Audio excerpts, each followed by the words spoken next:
Hello, Reon. How are you today? Good, how are you? I'm so happy you're here. Same. So, because it's you, Yeah. and I know a little bit about the things you like, I've decided to play a little game as an icebreaker. So the game is called One Must Go. So I'm gonna give you two items, and then you tell me which one to keep, which one.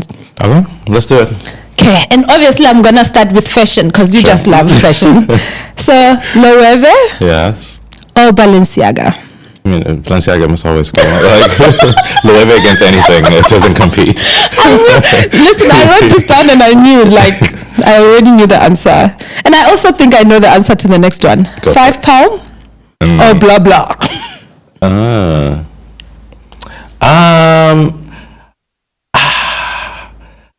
I don't like going to £5. I know. It must go. Okay, Namos or Nobu? Nobu. Easy. I love Namos. Easy. Okay, Netflix or Apple TV? Netflix. Okay. Yeah. Brunch or boat cruise? That's a good one. Brunch. I love me a boat cruise. Yeah. Champagne. Okay. Or tequila? Oh, champagne. Oh, good one. And do you prefer call or text? I'm a so calls can go. I'm a texter. Yes. Yeah. 100%. 100%. Okay. Yeah. Okay. Thank you for that. Of course. So, for those who don't know who I'm talking to today, let's give a quick introduction. My name is Reon from the Bahamas. Been here in the UAE about 8 years. Currently in real estate development. Love it. And I will go into your career in a moment, but I just want to talk on your love for fashion. Sure. I mean, if anyone goes to your Instagram, the pictures, everything, even when you came in today, I'm like, I knew he was going to bring it. Yeah, I was thinking, like, when I was coming here today, I had on something different, and then I'm like, Mulato's gonna look good, so I'm like, let me make sure, I have something, cool on. I don't know. For me, I just like being different, and I hate when I go out and someone has on something that I have. So I'm like, okay, I like to pick brands and items that I feel are not common. And I've amassed quite a collection. So it's been since 2013, 14, I've been collecting things. So yeah. And what's your most expensive item? Expensive. Let's say let's not say expensive. Let's say one that you value so much. Yeah. So I'll answer your first question, and I'll answer the other one. Okay, cool. So the most expensive, last year I got an Hermes Kelly 50. Yeah. That one was the most expensive for sure. Yeah. But I think the most valuable one, both in terms of what it's worth now as well as sentimental value, of course, it's Loewe. Yeah. Loewe had a collab with Studio Ghibli, which is a Japanese animation studio, and they had 3 collabs. The second collab was a collection for a movie called Howl's Moving Castle. Okay. And so there's a moving castle bag. There's only 6 of them in the world. When they were selling them, 2 came to Dubai, 2 came to Singapore, 1 to London, 1 to Madrid. So US didn't even get any. Okay. So I don't believe in queuing, but I queued. And I picked up the bag. So I think it's one of these things. I mean, I'll never sell it, but I think if I wanted to sell it, it's definitely one of those unique collector items. And where did your love for finer things come from? From childhood, yeah. I just always like nice things, So my parents are complete polar opposites, so we would definitely clash as when I was a child. But yeah, from childhood, I've always wanted nice things, and even when I didn't have the money, like just saving up to get those nice things when I can. And what was the first, if you remember, the first item you bought and you were like, oh? So it was when I was working in Miami, and I just gotten my first promotion at my first job. And I'm like, okay, like, my friends had recently made like luxury purchases, and I'm like, okay, now, I have, this bonus, I'm going to go and buy something nice. And I bought I don't know if you remember this bag. It was like Givenchy Antigona. It was like it was popular back then. I still have it, obviously. But yeah, that was my first like. I love how you say, I don't know if you know this bag. Yeah. I don't know the bag. I don't know. And I mean, I'm looking at your bag right now and your shades, everything about it. I just want to come. It's all over it. And let's talk about that. Where did that love come from? So weirdly, I've been buying Louis Vuitton for a long time. Like before it became like cool. Yeah. I was in the U.S. somewhere, like flying, and I saw a lady. Like boarding the plane, who had a Louis Vuitton puzzle bag, and I'd never seen one in person. And I'm like, oh, this is like a really like a classy bag. It has like no logos on it. It's all like handmade, great craftsmanship. So I'm like, it's like always in the back of my mind. And then my first trip after COVID, we went to a work trip actually to Spain. Okay. We did some projects in Spain. And so Louis Vuitton is a Spanish brand. So we went to the flagship store in Madrid. Okay. And I bought my first Louis Vuitton bag, my first puzzle bag there. And then you loved it ever since. Ever since. So every collection, I must get something. Like, and they, even the sales staff there, like I've gotten to know like everyone from top to bottom, like even global, like, and they're always like, in each collection, you always pick like the really nice pieces. And so they like respect that, and I love that. Okay, now we could spend the whole day because I'm just loving that. Let's just cut everything else and talk about this. Yeah. But okay, let's bring it back to your childhood. Do you have siblings? You spoke a little bit about your parents. Yeah, so I grew up in the Bahamas, in Nassau, the capital. It's me and my sister. My sister is 3 years younger than me, and actually when I was first born, we were in Washington, D.C. Okay. My dad was a diplomat, so we lived in D.C. for a while, and then moved back to the Bahamas for most of my childhood. Okay. Yeah. And your sister, does she also, like, are you similar in personality or not? Polar opposites, but we get along quite well, actually. So she's a clinical psychologist. She lives in the Bahamas. Okay. So yeah, she's doing well. How's conversations with her? Is she always like... Fun. Like, even though we're obviously like polar opposites, we had the same like life experience growing up, so we kind of bond over that. Okay. Yeah.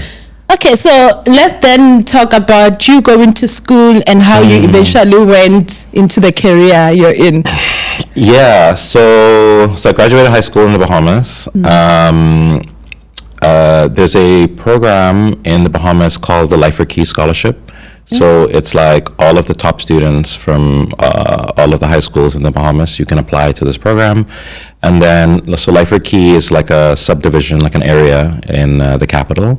It's one of the most expensive areas, and kind of the residents all contribute to a foundation, and that foundation sponsors scholarships for kids on the island. Okay. So I won a scholarship, and how it works, you get to apply to up to 4 schools, and the foundation has relationships with like a list of schools. So I applied to those schools, and I got into all of them. But the one that I ended up going to, and this will be a theme I think throughout the conversation, is I make a lot of decisions just based on like gut feeling versus like pure logic. I mean, of course, there's some logic behind it. But, that one felt right. Every time I would go to the post office, there would be a letter from them. There would be an email. It felt like they really wanted me there. So I went to a school called Clarkson. It's in upstate New York. And I studied financial information and analysis, which is like a dual degree of finance and accounting. Okay. And then from there, so I did that 4 years. I actually studied abroad in the UK for 6 months during that period, which was quite nice. then I wanted to get a job, fresh out of undergrad. I was applying to jobs, and my parents were like, no, you need to go to grad school, because if you don't go to grad school now and you get that little taste of money, you're never going to go back, And to be honest, I think they were right, So I started looking for schools to apply to. I applied to one school, because that was the first school, like the first application. I put in that first one, and then I didn't put in any of the other school applications, because I'm like, this is what I was like, who are my parents to tell me what to do? Like, I'm gonna go and get like a job, so I only ever applied to one school. And thankfully I got the top scholarship there. Oh, wow. It was Vanderbilt in Nashville. So I went to do master's in quantitative finance, which is like a mix of math and finance. Yeah. You're stressing me out. Even like it sounds like you're an academic. I'm a huge You've always been a smart kid. And then obviously from there I went to work. But also during undergrad, my undergrad program, my undergrad school is an engineering school. So the finance degree that I did get there were only 5 of us in the entire class. So very small. And the school is not really known for that. Like, it's really, really famous for engineering. So I kind of wanted to do something to, in a way, legitimize my degree. So there's a certification in finance called CFA, which is like your Chartered Financial Analyst. It's one of the hardest certifications, period, worldwide, but definitely the hardest one in finance. And you have to sit 3 parts. So I sat 2 parts while I was in school, and then the 3rd part I sat later on when I was working. I feel like you were one of those who like Googling what is the hardest certificate to get, and I'm going for that. 100%. Like, and I'll get back to like what happened with work. But even that's happening now, because I'm going back to school in October. So I'm going to do a PhD. So I'm doing a PhD at Oxford. Like, accepted, you're in, you're starting. Done. I'm going to do a PhD in sustainable urban development. So it's like a part-time PhD, so I'll keep working here in Dubai, and I go 1 week every 6 weeks to Oxford, so I'll just fly in, fly out. But it's always been a goal of mine to like go to like one of the elite schools. Like, I mean, Vanderbilt is an elite school, but like the top of the top, number 1. I applied, I got in. I'm excited. Your parents must be so proud of you. Yeah, of course. I love that. I love that. And okay, let's go back to you then getting a job. Yes. Okay. And that's actually a really funny story as well, and one again of gut feeling. So you have career fairs, obviously, at the business school. And one of the companies that came was Ernst & Young. And they were recruiting specifically for something called transfer pricing. So what is transfer pricing? Because I feel like nobody knows what is transfer pricing. So it's a mix of like economics, finance, law. And you have people from a variety of backgrounds who do it. So usually you have PhD economists, you have JDs, like lawyers, and then you have finance people, which is what I was. And so if you look at like a big company like Apple or Exxon or any big company that they have subsidiaries all over the world. So obviously there's a holding company, which is the headquarters, and there's companies doing various activities. You might have like an R&D hub, you might have representative offices, regional HQs, so on and so forth.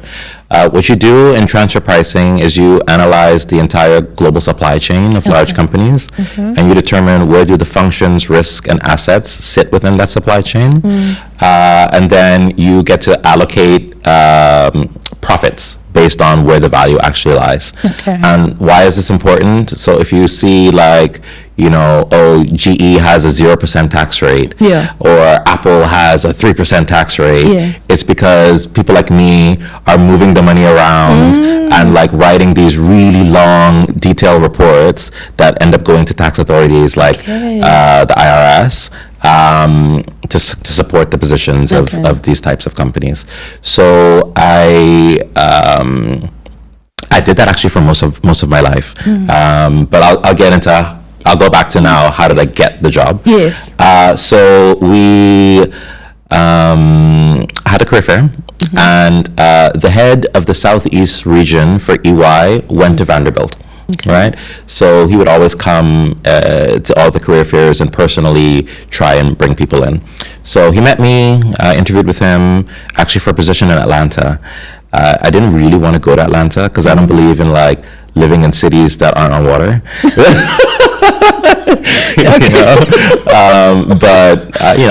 I interviewed. A job is a job. So I interviewed for the Atlanta position, and then they came back to me maybe like 2 weeks later, and they're like, actually, we want you in Miami. Can you go and fly down to Miami to interview with the Miami team? I'm like, okay, now we're talking. Because, Miami is Miami, and then, of course, Miami is so close to the Bahamas. It's 30 minutes flight, super easy to get home. So I went, interviewed, and it was so funny how it happened. So there were 4 people interviewing at the same time. So it was a PhD from Purdue, a PhD from Columbia, and a master's student from Georgetown, and then me. I was a master's student from Vanderbilt. And, you had like a whole host of interviews throughout the day, but they did something that I still do today when I'm doing recruiting, because I think it's such a cool idea, and I've never seen anyone else do this. I'm listening because I'm taking notes now. Yeah, so they tell you, during a part of the interview process, you need to do a 10-minute PowerPoint presentation on the topic of your choice. So why is that really cool? You get to see people's personality, because at the end of the day, everyone here is smart. It's who you want to work with, So everyone else, because they're boring, they did their presentations on their like thesis for their PhD thesis or their master's thesis, and I'm like thinking 3 steps ahead, and I'm like, it's not about the academics, because they know you're there. They know I'm smart. It's about who do I want to work with, right? So I, at that point in school, was in a class called game theory. And really, in my entire life, I used game theory daily, So it's kind of like this idea that like all of life is a game. Every interaction, that we're all playing games all the time, right? And so you're making certain decisions, hoping for a probability of a certain outcome, right? And so if you're smart, you can increase the probability of your outcomes, right? So what I decided to do was do my 10-minute presentation on game theory, and I played 4 games with everyone in the room. So it was a room of like 10 people, so like from analyst up to partner. And I remember specifically one of the games, it was a game from Survivor. So there are 20 red flags on the PowerPoint screen, and I'm like, I need 2 people from the audience, so it's like really engaging. So it's like a partner and one of the senior managers, they came forward, and I'm like, I need you to take between 1 and 3 flags off of the screen, and the person to take the last flag loses.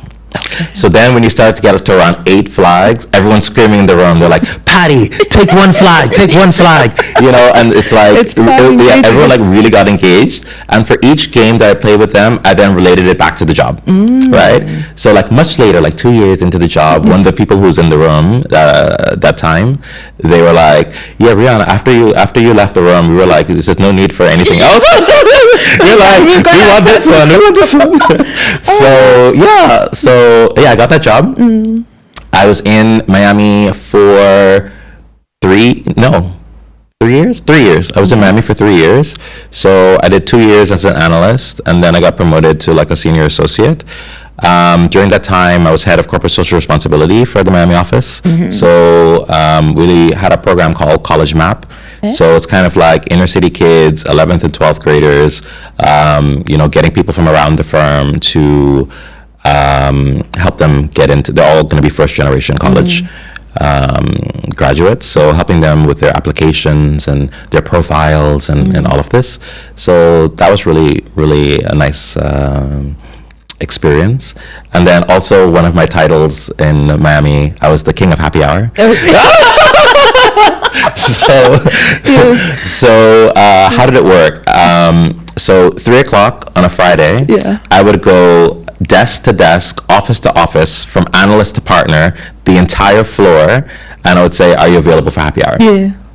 In the process of doing that, of course, at least I'm collecting one corporate Amex to pay, to pay for the happy hour, because we're not paying for happy hour. No. So I would do this all the time. And then I remember one time in particular, so like my partner, she's married, she has 3 kids, her husband is like the managing partner of a law firm, so both of them are super busy people. So usually she can never come because she's with her kids, after work. But that day, the husband was off, so the kids were with the husband. She's like, "Oh, actually, I'll come." Yeah. Right? So I'm like, "Great." And then one of the senior managers, she's like, "Okay, let's leave now." And my partner is like, "Oh, I'll come in 5 minutes." Right? So we walk down the street, we go to the happy hour space, and I'm like, "Can I get a caipirinha and a merlot?" Right? And the senior manager is like, "Oh," she's from a different team, so she doesn't know me super well. She's like, "Oh wow, I love that you're aggressive, getting 2 drinks at once," but I just laughed her off or whatever. So then her drink and my 2 drinks come just as my partner Patty is walking up, and I'm like, "Patty, I have your merlot," right? And her mind was like blown. She's like, "Oh my God, you know your partner's order?" And I'm like, "Yeah, these are the things that are important, like relationships and like getting along with the people that you work with." I love that. So it sounds like even as professional as you can be, you still find a way to bring your personality 100%. In the space you're in. I love that for you. And do you find that people are receptive to that? If they're not haters, no. But of course, yeah, people are receptive. Okay. I mean, I'll tell a story of the next time I moved to a new position where someone didn't like it and what I ended up doing. Okay. Please tell us. Yeah. So I was in that Miami office for 3 years, and towards that last year, so all of my best friends live in New York City. So I would be flying every weekend. Like I would take like the 5 p.m. or 6 p.m. flight on a Friday to New York, and then there's a 5 a.m. or 5:30 a.m. depending if you're going to JFK or LaGuardia, coming back to Miami that gets me in the office by 9 a.m. So I'll be doing that every weekend or every other weekend. Wow. And every Monday morning at 9 a.m. we have a team meeting, and they ask you, "What did you do?" And I'll be like, "Oh, I was in New York, I did this, I did that." So everyone knew I was doing this all the time. And then, one thing I will say, the guy who was the head of the Southeast area, I would say like he was a true leader, and also my partner Patty, because I was the top performing employee in the office. Of course. But they noticed that Miami was not the place for me to be. Okay. So they proactively contacted the New York City office, and they spoke to the head of the financial services office in New York, and they got me a job in New York without me asking. Oh wow! Yeah. And what did? And we'll come back to this. What did they notice that said, "This is not the place for you"? No, I mean, everything's going great, but like just that my social interests were elsewhere. Got that you. like I was flying all the time, and asking, "Can I work out of the New York City office?" And stuff like that. And so they're like, "You know what?" Like, and also obviously. The New York City office, the type of clients that you work on there, night and day compared to Miami. New York is the big leagues, So they're like, "We see this guy is sharp. We want to, push him and let him grow." So they released me to the New York City office. Okay. So then back to the story. Okay. Yeah. So then I go to New York City office, and like 2 stories from my time, or maybe 3 stories from my time in New York. So when I go. So I believe I got accepted in like February, but my move date was in May. Okay. So between February and May, I'm consistently contacting HR because I need to know 3 things. I need to know, I was on a work visa. So I'm like, is there anything I need to do because I'm changing cities, on the work visa? And then I'm like, what also is my salary increment? Because Miami costs and New York costs are 2 different animals. And then I need a moving bonus. You know, it's expensive to move. So what is my moving bonus? Yeah. Crickets. Nothing. Silence. And even up until May, nothing. So what do? I sell my car, I break my lease, I do everything, and I move to New York with nothing. Yeah. And maybe 1 week into me being in New York, HR finally responds with the package. They tell me, well, actually, they were treating you really good in Miami because your current salary is above the New York City range for that position. And I'm like, that's not my concern. That's a you problem. Like, you know, because May is when you have the roundtables and you have ratings, right? And so in EY, it was 1 to 5, and 5 being the top rating, and I always got a 5, right? And if you get a 5, you should be getting, you know, 20-25% salary, and above, salary increment. So I'm like, so you're telling me, and this is me talking to HR, you're telling me I could have stayed in Miami, where it's cheaper and the sun shines, and I could have been making 25% more, but you moved me to New York. No, it's not gonna work. No, And then they told me you get a signing bonus of $4,000. I'm like, is this for dinner? Like, what are we doing? This is because, you know, Uncle Sam takes half of that. So $2,000. Yeah. Like, you know, I probably spent between $10,000 to $15,000 to move to New York. Yeah. So I'm like, you know, I'm on a strike. I'm like, I'm not doing anything. I need to talk to the head of financial services. And she's a very busy lady. So she's flying all around. So it took maybe 2 weeks before I can meet her. So I just didn't do anything for 2 weeks. Really? I don't know. I'm like, I'm not working. Like, you guys need to solve this. So I'm walking into the office in the morning and I see her and I'm like, her name is Barb. I'm like, Barb, I need to see you right now. She's like, of course, Reon, come into my office. She has no clue what's going on. Right? So I explained to her the situation, and she's like, "Oh my God, I'm so sorry that this is happening to you. Like, how much money did you spend on the move?" And I told her $10,000. She wrote me a personal check on the spot, and I'm like, "Oh, this is a proper leader, you know, you know." So I have so much. This is how you solve issues. And I like me now today, I would do the same thing for an employee, you know. So. And she gave me my like 20-25% increase. All the problems were solved. Yes. You know? So then I started working, and I ended up working for this guy. His name is Chris. Chris has Asperger's. And so he's extreme autism, but like, you know, he's a genius. Like in terms of what I was doing, this is the top person globally. You know, but no one wanted to work with him because he was really difficult to work with. So I ended up getting placed with him, and actually one of his like junior partners, she said, "I've been working for Chris for like 15 years, and you're the only person he's never said anything negative about." And so me and Chris were like, you know, peas in a pod. And this impacted my relationship with my counselor. So when you're in big corporate firms, they assign you someone in your team at a higher level who's supposed to help you with your career. You know? I love that. And this is also the person, when you do roundtables, they are supposed to be lobbying for you. So it was this Chinese lady, I won't say her name. She, like, our first meeting, she came in hot. You know, she's like, "Oh, what rating did you get in the Miami office?" I'm like, "Oh, I got a 5." And she's like, "Well, I hope you know in New York we don't give out 5s." I'm like, "You think they're giving them out in Miami?" Like, like no. And then she's like, "What are your expectations on promotion?" Because how it works is you're supposed to spend 2 years as an analyst and then 3 years as a senior associate before you get promoted to manager. If I had stayed in Miami, I would have only done 1 year as a senior associate and gotten a 2-year early promotion. I gave that up to go to New York, right? No problem, I didn't mind. But I still want a 1-year early promotion the next cycle, you know? And she's like, "Never in the history of the New York office has anyone gotten early promoted." So then I made it my life's mission, like my life's mission that I'm going to get early promoted and like I'm going to get 5s, right? And so how did I do it? I had so how it works is you get reviews, and there's like different, like within a review, there's 4 different categories, and they rate you 1 to 5 in each of those 4 categories, and then it rounds the number, and that's your number from that person. Right?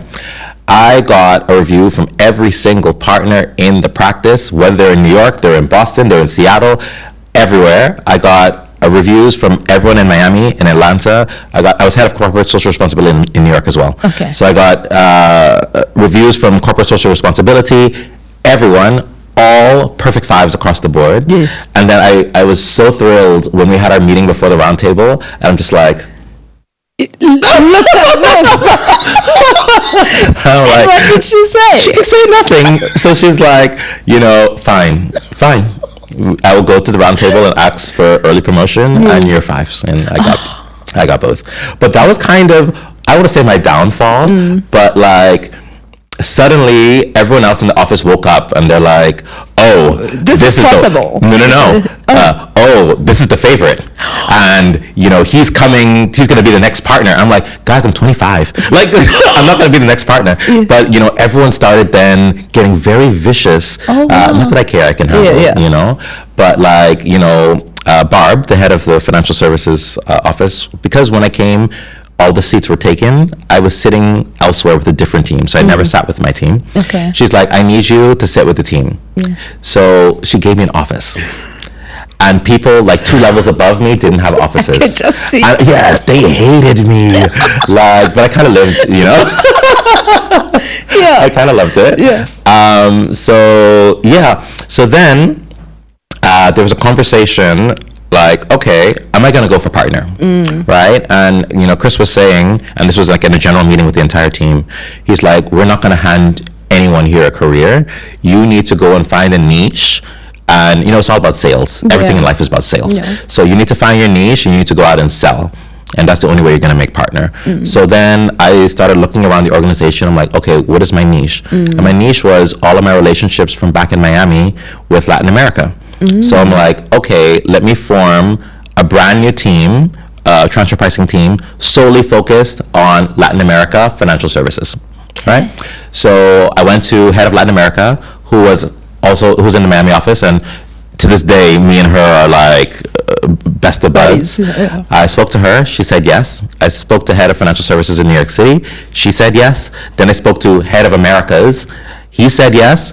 And the only question was, do I go back to Miami? Do I stay in New York, or do I move to Brazil, which is where the head of Latin America was? In the interim, personal life, I was living in New York with my aunt, and she had a small daughter, right?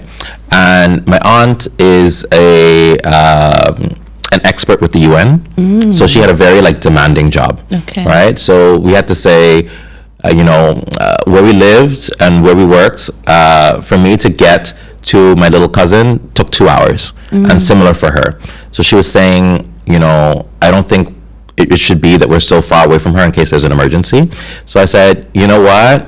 Fine. Let me see if I can find jobs closer to where we lived, because we lived in the suburbs of New York, just one county above the Bronx. Okay. So, funny enough, as I'm going on Indeed.com, I find a job, head of transfer pricing for MasterCard. And MasterCard is 5 minutes from her school in the suburbs, right? So when I was in the Miami office, I worked on the MasterCard LATAM account, right? So what do? I screenshot and I send email to the head of MasterCard Latin America. Her name is Scarlett, lovely lady. She's now head of global. And I'm like, Scarlett, I saw this position. It says it's over 30 days old. I don't know if you found anyone, but I would be interested. So Scarlett didn't know that I had moved to New York. So she's like, oh, we would love to have you, but you would have to move to New York. And I'm like, oh, not only am I in New York, I live 5 minutes from the office, So, and what was powerful was I had done such a good job on that account. And when I was working on that account, I was an analyst, and the partner did nothing. I did the whole job from analyst to partner. I did such a good job on that account. They gave me the job with no interview. Really? Yeah, no. And I was, how old was I? I was 26. and I was head of a department of a Fortune 500 company. Yeah. Listen, you're putting some of us to shame. I'm like, what am I doing with my life? No, it's like, I mean, of course, a lot of things are luck, you know, but... Do you believe in luck? I believe in luck. Like, I mean, obviously there's a base level of like skill that you need to have, and, you know, relationships, but I think a lot of things in life are luck. Being in the right place at the right time. And you'll see that when I get to Dubai. Like, yeah. Okay, cool. So I did that. I moved to MasterCard. It was super easy. Like, you know, I went from, you know, the consultant's life, which is like hustle, to being in-house, which is like 9 to 4, very sleepy. You know, everything is done by consultants now. So you're just kind of project managing. And my bosses at MasterCard were some of the best people I've ever met. Like, really, I can speak nothing but praises of them, and also MasterCard as a company. It's anyone go work for MasterCard. Yeah, okay. Like, really good company. So I went there, and it's so funny. I did something really ballsy. So that's the theme of your life. Yes. So I was there for like 4 months. And then my aunt said, you know what? I'm tired of this. I want to move back to the Bahamas. Oh my God. Yeah. So I'm like, well, I got this job because of you. Yeah. You know, which I didn't mind. Yeah. I preferred this job to what I was doing before. But then I'm like, you know, at that point, I had no bills. I was living with my aunt. She paid all the bills. All of my money was disposable income, which is how I was now collecting fashion items, because, you know, I was making good salary and I had nothing to spend it on. So I'm like, but do I want to live in New York and pay rent? I'm like, I don't know about that. Yeah. You know, I'd rather go somewhere else. And at the same time, my visa was expiring. So you can only be, I was on what's called an H-1B visa. Okay. You can only be on an H-1B for 6 years. After that 6 years, you have to get the green card. And I did not want a green card because I didn't want that lifelong burden of tax. Okay. Oh. You know, I'm like, I knew I wanted to have businesses in the Bahamas and elsewhere, and Uncle Sam does nothing for me. So why am I giving him, you know, my income? Half your money, yeah. So I'm like, okay, I want to go somewhere where I'm going to have as good a quality of life and as good a salary. And always, like, because there's a big connection between the Bahamas and Dubai because of Atlantis. So when Atlantis opened here in Dubai, a lot of the staff came from the Atlantis in the Bahamas, right? And one of those people was one of my dad's best friends. He was head of people for Atlantis. And so, you know, as a child, you know, he would come back and we'd hear stories about Dubai. And I'm just like, oh, this is really cool. I would really like to live in Dubai. And the prior year, I had been to Abu Dhabi for one of my friend's weddings. I'd never been to Dubai at that point, but I'd been to Abu Dhabi. So again, my trusty friend Indeed.com, I went on that, but sorry, I'm missing a portion. Yeah. What was the ballsy thing you did? Yeah. Yeah. So they said you can't. We won't move you to Dubai. But we can move you to one of our regional headquarters. So MasterCard has regional headquarters in Singapore for Asia, in Miami for Latin America, and then in a place called Waterloo, which is a suburb of Brussels, for Europe. So I didn't want to go back to Miami because I want to leave the US. And I didn't know much of Singapore. Yeah. So I was like, okay, you know what? Move me to the Brussels office. So they flew me over there. I met everyone, shook hands, signed contracts, everything. I'm moving to Brussels. Yeah. But in the back of my head, I want to go to Dubai. Yeah. So, because I told you I want to go to Dubai, you wouldn't let me go. So then I went on Indeed.com. Trusty Dusty. Yes. I found a transfer pricing senior manager job in Dubai. Yeah. So I apply. They call me the next day. And they're like, well, actually, I know it says Dubai, but it's actually Abu Dhabi. Are you interested? And I'm like, yeah, let's interview, you know? So I interview, all goes well. And I remember I was on holiday in Vancouver with some friends, and I got the message, you got the job. But I need to be in Abu Dhabi to start in 15 days. Oh. So I obviously cut my trip short, flew back to New York City. I wrapped my life up in 13 days. So I quit, I sold my car, I did everything, 13 days. Cut your lease again. I know. And then booked a flight to Switzerland to stay with a friend until my visa for Abu Dhabi was ready, and then I moved to Abu Dhabi. And what does then MasterCard say?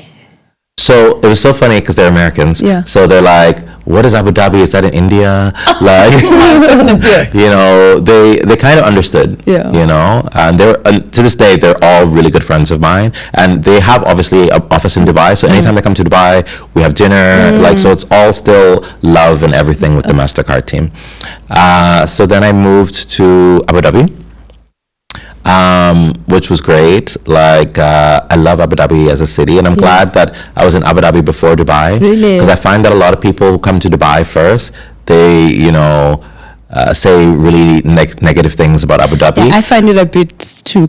I love it, but you need to have your crew, you know. And I got really lucky in Abu Dhabi because one of the senior managers on my team, his wife, me and her got really close, and she took me out my first weekend in Abu Dhabi and introduced me to a group of people that are still my friends today. So it was like a group of like almost 20 people all over the world, all interesting, and we would just, you know, obviously there's not a lot of places to go out in Abu Dhabi, especially back then. Yeah. So we'd do house parties, and you know, we'd go camping and hiking and doing different things. So it was quite nice. So I was in Abu Dhabi. For how long? How long? 13 months. Okay. So like I had 1 month of paid accommodation. They put me in a hotel, and then a 1-year lease, and then I moved to Dubai after that. Okay. And I'll tell you the story of why I moved from Abu Dhabi to Dubai.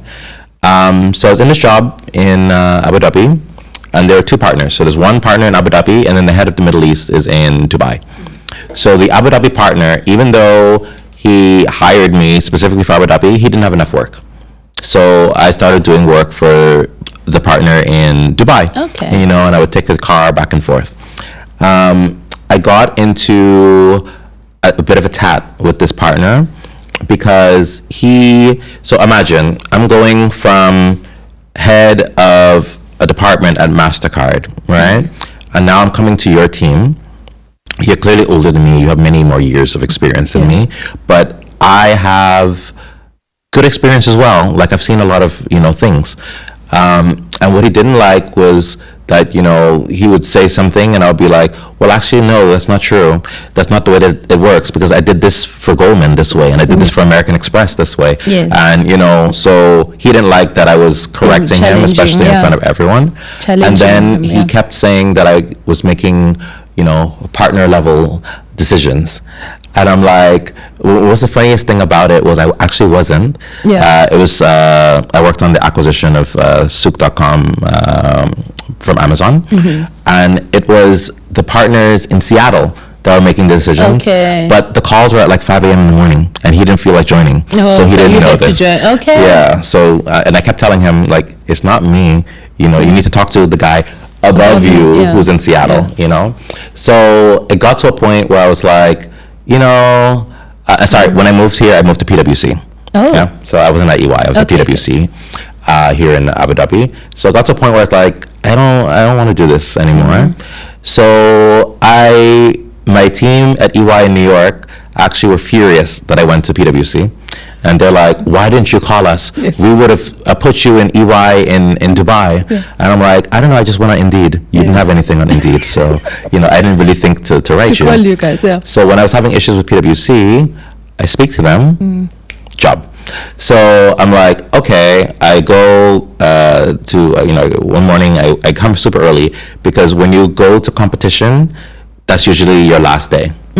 So I go to, like, you know, clean out my desk. It's like 7 a.m. in the morning. Randomly, the partner is there. And I'm like, oh, this is perfect, because no one else is in the office. You know, if it gets nasty, no one else is here. Yes. So it's perfect, you know. So I go and speak to him, and essentially it was like a good riddance kind of thing on both sides. And he's like, are you going to call the partner in Dubai, or should I? And I'm like, no, I'm going to call the partner in Dubai. Yes. So, you know, 9 o'clock, I call the partner in Dubai, and I'm like, hey, I'm resigning. I'm going to go to EY. And he's like, no, you're not. And I'm like, yeah. Me and Dan, it's not working. Like, I can't do it anymore. And he's like, what did EY offer you? And I told him. He's like, give me 2 hours. So then in like 2.5 hours, he comes back, he matches what I want. Within that 2.5 hour window, I get an email from Dan with an apology. And I'm like,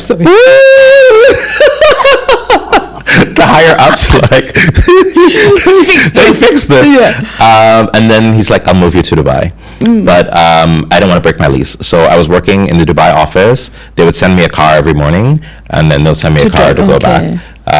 So I finished up my lease, and then I moved to Dubai. And then, so I moved to Dubai. Things were going well. I love that partner. To this day, I will say, again, nothing negative about him. He's absolutely amazing man. But I had this like itch to be an entrepreneur, you know, and also, I was kind of getting burnt out from like this consulting life. It had been, I think, 8 years at that point. So it's so funny when I made the decision. Burnt out after 8 years. Yeah.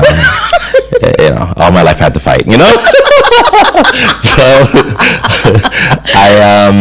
it was funny, I was in Brazil on holiday and I was having such a good time and I'm like, why am I in this job? Yes. And I came back and I resigned. And the wildest thing was I had no job opportunity. I had no entrepreneurship plan ready. I was just like, you know, and it's a constant theme in my life, like the universe will provide. Yes. You know, yes. Someone will knock on the door, you know. So I made a deal with the partner. He said, okay, and this was like in the history of PwC, the only time they've ever done this. Because that's the theme of your life. Yeah, and I had to go all the way to the US to get approval. They approved to allow me to open a company while working there. Yeah. So I did that. And even in the process of opening the company, I was like, I really have to leave this job. So I stayed on for maybe like 7 more months because there was a deal where can you go month to month until we find someone to replace you? And they never found anyone to replace me. So I'm like, okay, I need to just go. Irreplaceable? No, eventually they found it. And just in that time, they didn't find it. So I left. The company wasn't set up fully yet. And I went to Coachella for Beyonce. And, you know, it was kind of irresponsible because, you know, I don't have a job. Coachella's expensive. But I'm like, you know, the spirit of Beyonce will do something for me, you know? It will work out. Yes. So just before I left Dubai to go to Coachella, literally the day before, I was supposed to sign a deal for this entrepreneur, this business I was doing. I was JVing with this American guy, and he had sent me like a MOU, like a memorandum of understanding about what we were going to do for this business. And you know, I sent it to my parents. I'm like, what do you think about this? And they're like, we think it's good, but you have to consult a local lawyer. And the only lawyer I knew was from this friend group that I met in Abu Dhabi. So she has also since moved to Dubai. So I call her and she's like, yeah, I'm home today, come. So I go over to her house, you know, she goes over the stuff. I tell her, oh yeah, I left my job, I'm gonna do this, whatever. I'm gonna try and figure out life. Yes. So when I'm in Coachella, so you know, Coachella's are 2 weekends, so in the middle, I went to San Francisco, was visiting a friend, and I get a text from this lady, and she's like, hey, my partner, he's Kuwaiti, he's the partner of the law firm that she works at. He wants to open an accounting and finance firm. I remember from when I was talking with you, that's what you do. Like, would you be interested in leading this? Yes. And I'm like, no. I'm gonna open my own company. I'm gonna do this. And she's like, at least when you come back, meet him. Yes. And I'm like, no worries, I'll meet him. So I came back. It was blessed by Beyonce 2 weekends. Yes. Came back and you know, I met this guy, and I think to date it's the strangest interview I've ever had in my entire life. Really? And everything was saying red flag, red flag, red flag, but my gut said this is right. You know, he's just a very weird man. Yeah. So we opened the company, And the idea was, I'm still going to do my company, but I'll do this part-time, and this will be my little cash to pay my rent and, go out and things like this, right? Every single person we spoke to, so the idea was he wanted to leverage his law clients and sell them finance and accounting services, right? So every single one of the people that we went to signed up for the service. So within 1 month, I had a full-time, it was full-time because I had sold so much work. So I did that, I think, for 2 years. And what I liked about that experience, so prior, when I was in PwC, my life was solely expats. So like British people, American people, French people. But then when I went to JV with this Kuwaiti guy, suddenly my entire life is Khaliji. So everything is Emirati, Saudi, Kuwaiti. And it was good because I got to learn that side of being here, which I had no interaction with before that point. And I was lucky to have that opportunity. So I had a falling out with the Kuwaiti because I wanted to move the company in one direction and he wanted to move it in another direction. So I said, okay, it's best that we, part ways. So I went back to the Bahamas and I signed a deal with one of the largest private banks there to be their Middle East rep. Okay. Yeah. So I was in the Bahamas in the process of doing this, and one of my clients that I had at the company and was a co-working space owned by a Saudi family, right? And they, even from the day I'd first met them, he said, hey, what's your experience in real estate? Like, I like your profile. Like, I think you would do really good with something that we're doing. And I didn't have the profile, right? So I would send him over time, because I'd known him for like 3 years, I think, at that point. So I'd send him like CVs of people that I bump into, and he's like, no, I don't like, right? From the beginning, he wanted me, right? So flash forward, I'm in the Bahamas. I get a text message from him, and he's like, hey, I'd spoken to you a few months ago about like a potential something coming up. It's finally solid. Are you available? And I'm like, yeah, I'm available. And at that point, he was in Tokyo and I was in the Bahamas. So, we both flew back to Dubai to meet. And I go to his office, and it was so funny. Because again, everything screams red flag, red flag, red flag. So I go there and I'm like, what's my job description? And he's like, I don't have a job description for you. I'm like, okay, what's my title? He's like, what do you want your title to be? And then I'm like, well, what's my package? He's like, propose something. So then I'm just like, what is going on? This doesn't make any sense. Now it makes sense. Like, because and this is what I'm currently doing. I've been doing it 5 years now, which is the chief development officer for a real estate development company. There's no JD because my job is everything. So it clicks to me, why it was that way. And we started off with a very small project. And to be honest, we had balls because it was January 2020 we opened this company. This is COVID time. COVID times. So COVID is already happening, but the world hasn't shut down yet. And we buy a piece of land in Jumeirah Bay, which is where the Bulgari Hotel is. We buy 18 plots to do a villa development project.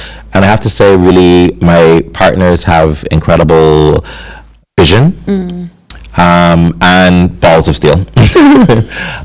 So it was originally 14 plots. They split it into 18 plots. They recognized a lack in the market for ultra high-end waterfront living, and also a lot of the houses that are in Dubai at this market level, they're either these kind of like modern minimal mansions, which I don't like, or you have the Arabesque Mediterranean type of mansions. We wanted to bring something new.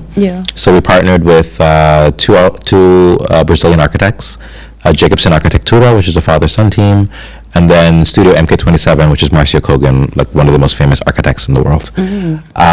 And they collaborated with us, and on the interior design, we had Patricia Urquela, which is one of the top interior design studios. The three firms collaborated with us to do this project that we call CMIR. And C Mirror was a resounding success. Like, we put it on the market. It's like, it was supposed to be, so it's 18 villas. We're supposed to do it in 3 phases, 6, 6, 6. Yeah. The sales went and we only did sales material for the first 6 because we only wanted to sell the first 6. Yeah. The sales went so well, we sold the other 12 as we'll build you whatever you want. Wow. Which came to bite me later on. But because you know how people are. Yes. Never know what they want. Exactly. They keep changing their minds. Yeah. And the funny thing was, I went in this with no experience in real estate. So I kind of like taught myself everything on the job, and obviously from my partners, like they're a great support system. And then we took that and we created what's called C Mirror Residences. So it's like the same ultra high-end waterfront living, but on the canal in a penthouse form. So it's 2 buildings. One is full floor penthouses, 6 of them, and the other one half floor penthouses, so 12. Yes. So that project is also sold out and under construction currently on the canal. We have a project launching in November. Okay. That is our flagship, and it'll be an iconic, like, you know, like you have One Zabil, you have Burj Khalifa. Yes. This will be an iconic building. It is absolutely enormous. Wow. It's called Park Lamar, and this one is done by David Chipperfield. Okay. He's the Pritzker Prize winner from last year. One of the top architecture firms on earth, and their first true sustainable micro city in the Middle East. So this one has offices, retail, residential, branded residential, F&B, and hotel. So any use you can think about is there.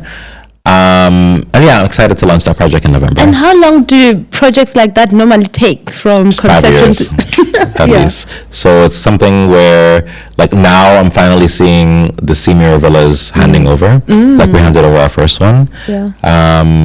So you get to see the fruits of your labor, but it's a long process. Time, yeah. Especially these really big projects. So I'm saying 5 years, but Park Lamar might take 6 or 7. You never know what happens over time. So we do that. Simultaneously, we're like, we want to do stuff in other markets. So in 2021, we had gone to Spain. And we purchased 2 plots that already had a construction license because we wanted to learn, you know, how does it work, the construction, you know, whatever. So we built houses that are not our, let's say, architectural style, but just to learn the market. And then we bought, so these 2 plots were in Marbella. And we bought 3 empty plots next to it that we did do our own design on. Those first 2 houses are handed over and sold.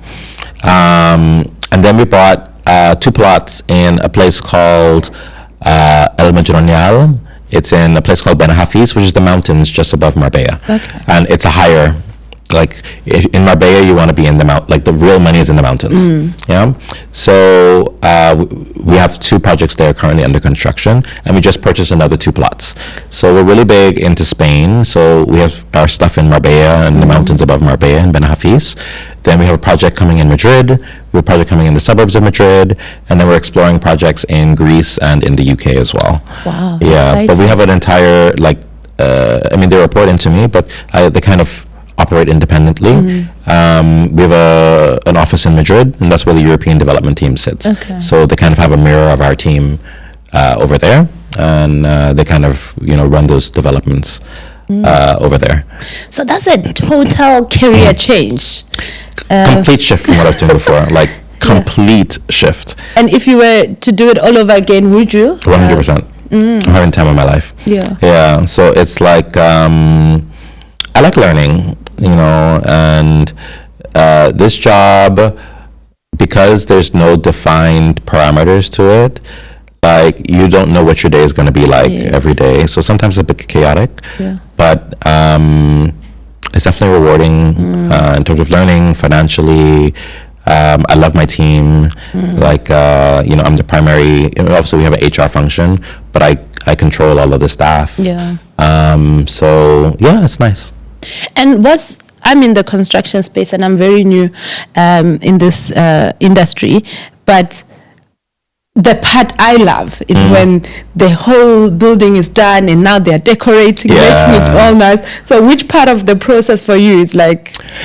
I think design, like the concept stage. Okay. So it's kind of like taking a piece of land and deciding what it is that you want to do with that piece of land. Because you can go in so many different directions. So like a lot of times, let's take the Park Lamar project. That could have been 3 towers. That could have been, like there's so many ways you could have done that building.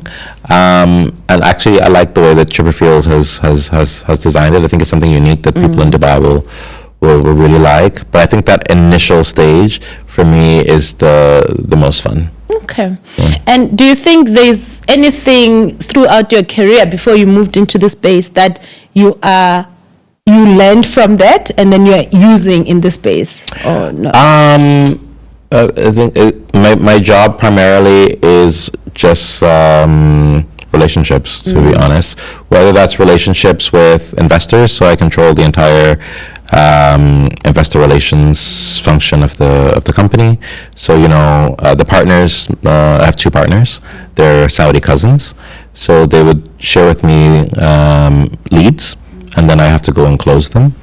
Or whether that's relationships with the buyers. So we obviously have an entire sales team, but I'm still in charge of sales. So all the buyers know me, and I've had interactions with all of the buyers. Or whether that's the team, or third-party vendors. So like a typical day, I wouldn't say like, let's say if I have 8 hours in a day, maybe like actual work that I'm doing is like 3 hours, and then it's 5 hours of questions, signing, making approvals, like just managing the team and buyers and investors and everything else, vendors. It's like my phone is always like, if I'm in work hours, my phone is always ringing. My WhatsApp is always bing, bing, bing, bing, bing. So it's like a lot of just managing those connections. Okay. So for me, none of the stuff is that serious. Like I don't believe in working after 5 o'clock. Okay. So I wake up at 5:30. So I go to the gym at 5:30 in the morning, and I start my day quite early. And I don't mind doing stuff like super early in the morning, but at 5 my brain shuts off. So I want to either be on the couch watching some trashy reality TV show, or I'm out with my friends at dinner, or doing stuff like that. So I make time like in the evenings to like focus on personal life and stuff like that. But like even let's say within the day, it's kind of like taking it one day at a time. Like it feels overwhelming, obviously, because it's a lot of stuff that I'm doing.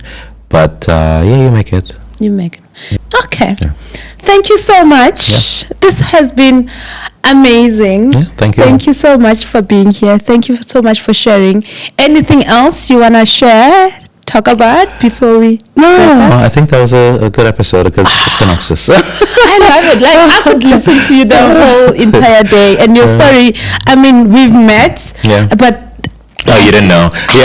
Like I had no clue, and this is absolutely the reason why I wanted the podcast. But everyone has a very fascinating story if we just took time to get to know each other. You're amazing, man. Thank you for having me. After this, I'm going back to the drawing board. What are you doing with your life? Listen. Okay, maybe one last question. What's next? What's 5 years from now?